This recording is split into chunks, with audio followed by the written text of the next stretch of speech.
ఎత్తున భావోద్వేగాలు ఉన్నప్పుడు కూడా ఇలాంటి భాషా ప్రయోగం జరగలేదు అధ్యక్ష. ఇదెక్కడి వింత పోకడలు, పైశాచిక ఆనందం అధ్యక్ష. వీటిని క్షమించే సమస్యనే లేదు అధ్యక్ష. నేను స్పష్టంగా చెప్పదలుచుకున్నా. చంద్రశేఖరరావు గారు వినండి, మీ పిల్లలకు బుద్ధి చెప్పండి. ఇలాంటి సాంప్రదాయం సంస్కృతి భవిష్యత్ తరాలకు ఇవ్వదలుచుకోలేదు. దీన్ని ఇక్కడనే పాతరేయదలుచుకున్నా. ఉప్పు పాతరేస్తే ఇట్లాంటి సంస్కృతిని మీరు ప్రోత్సహిస్తే ఎవరిని వదలను. ప్రజాస్వామ్యయుతంగా ప్రతిపక్షంగా మీరు మాట్లాడండి, చెప్పండి, విమర్శించండి. దాన్ని సరిదిద్దుకోవడానికి మా ప్రభుత్వం సిద్ధంగా ఉంది. గౌరవిస్తాం. భారతీయ జనతా పార్టీ కూడా మా ప్రతిపక్ష పార్టీ. వాళ్ళ కేంద్రంలో అధికారంలో ఉండరు. ఆ అధికారాన్ని మన రాష్ట్రానికి ఉపయోగించేదానికి చేస్తున్నాం.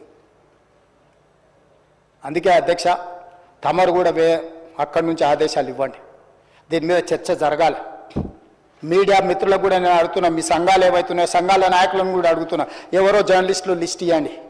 జర్నలిస్ట్ అనే పదానికి డెఫినేషన్ ఏందో ఇవ్వండి, ఆ లిస్ట్ ఇవ్వండి. ఆ లిస్టులో ఉన్నోళ్ళు ఇట్లా తప్పు చేస్తే ఏం శిక్షిస్తారో మీరు నిర్ణయించండి. ఆ లిస్టులో లేనోడు జర్నలిస్ట్ కాడు. జర్నలిస్ట్ కానోడిని క్రిమినల్ కిందనే చూస్తాము.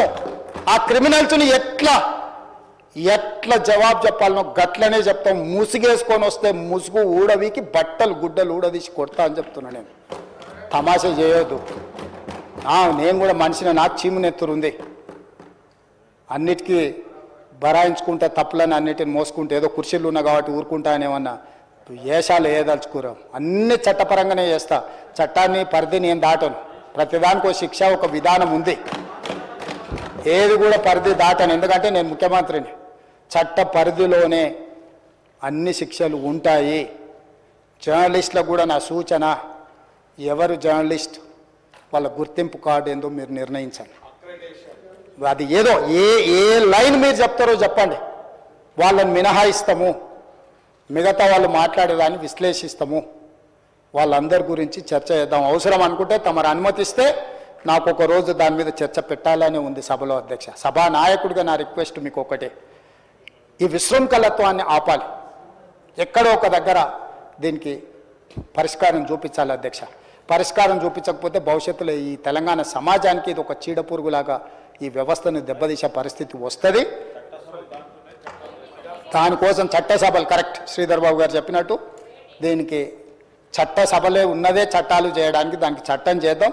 ఒకసారి తమ నేతృత్వంలో ఆదేశిస్తే లెజిస్లేటివ్ అఫేర్స్ మినిస్టర్ గారు జర్నలిస్ట్ సంఘాలను కూడా పిలిచి, అదేవిధంగా ఐఎన్పిఆర్ మినిస్టర్ గారు కూడా నా సూచన, మీరు పిలిచి కూర్చోబెట్టి మాట్లాడండి. ఇది చర్చ చేయండి. దీన్ని వదిలేసి ఊరుకుంటే ఎవరినో ఒకరిని అన్నారని కాదు, ఇది ఎవరినన్నా మనల్ని అందరిని అన్నట్లని. నా ఒక్కడి ఆవేదన కాదు, ఇది అందరి ఆవేదన వినే నేను ఈరోజు చెప్పదలుచుకుంటాను. నన్ను ఒక్కరిని ఏదో అన్నారు ఇదని కాదు. ఇది మాత్రం మాత్రం మంచిది కాదు. మీరు చర్చ పెట్టండి. దీని మీద చర్చ జరగాలి. ఒక మంచి సాంప్రదాయానికి తెలంగాణ వేదిక అవ్వాలి. అందరినీ సహకరించమని సభలో ఉన్న సభ్యులందరం కూడా చర్చించుకుందాం. స్వీయ నియంత్రణతో పాటు రాజ్యాంగపరమైన నియంత్రణ కూడా అవసరమే. ఎవరైనా పరిధి దాటినప్పుడు ఏ రకంగా శిక్షించాలనో దానికి అవసరమైన చట్టాన్ని చేయడానికి కూడా తమరిని అనుమతి ఇవ్వాల్సిందిగా కోరుకుంటూ తమరి దగ్గర సెలవు తీసుకుంటున్నా అధ్యక్ష.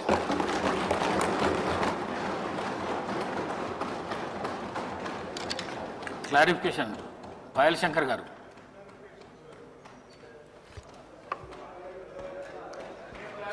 ధన్యవాదాలు అధ్యక్ష.